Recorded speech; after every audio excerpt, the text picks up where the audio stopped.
गांव समाज में देखबै कि 10 गो एहन लोग होत जिनका कि बुझियो कोनो कामे धंधा नहीं, उ बुझियो सबके खाली माने सब कुछ के आलोचने करत रहत, सब कुछ के में अपन खामिए निकालत रहत।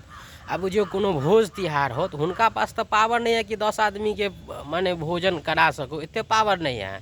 लेकिन गांव में कोनो भोज तिहार जे होत उमे वो हमेशा गलती निकालबेटा करत। अगर कोई मैंने दाल भात सब्जी पापड़ के भोज करे तो कहत दाल नहीं नीक छलै तो दाल खट्टा छलै, सब्जी में नून कम छलै तो चावल अधकचुए छलै। माने सबके लेल बुझियो भोजन ठीक छै, सबके लेल भोज ठीक छै, लेकिन हुनका लेल उ भोज में कोनो ने कोनो गलती निकालबेटा कर।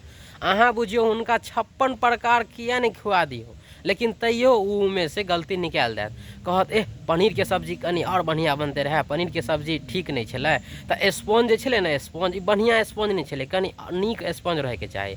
पानी पूरी जे छलै ना, पानी पूरी के पानी नीक नहीं छलै, कम से कम पानी नीक रहे के चाही, तखन न मजा आते रहे से। बुझियो हुनका में प्लेट जे देखे, प्लेट कोनो अच्छा छलै, प्लेट लो क्वालिटी के प्लेट छलै। माने उनका देखबे कि सब कुछ में गलती निकालबेटा करत। आ हुनका पास एते पावर नहीं, एते क्षमता नहीं कि 10 आदमी के खुआ सके है।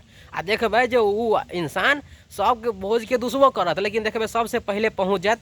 आ पहले बुझियो पहला पंक्ति में बैसल कि जे अगर पहले पहुँचब तो हमरा सब कुछ मिलत, कि बाद में कहूँ खत्म नहीं हो जाए। आ उ इंसान के देखबे कि जिनकर भोज बनत उ भोज के बुझियो उ दुसबेटा करत।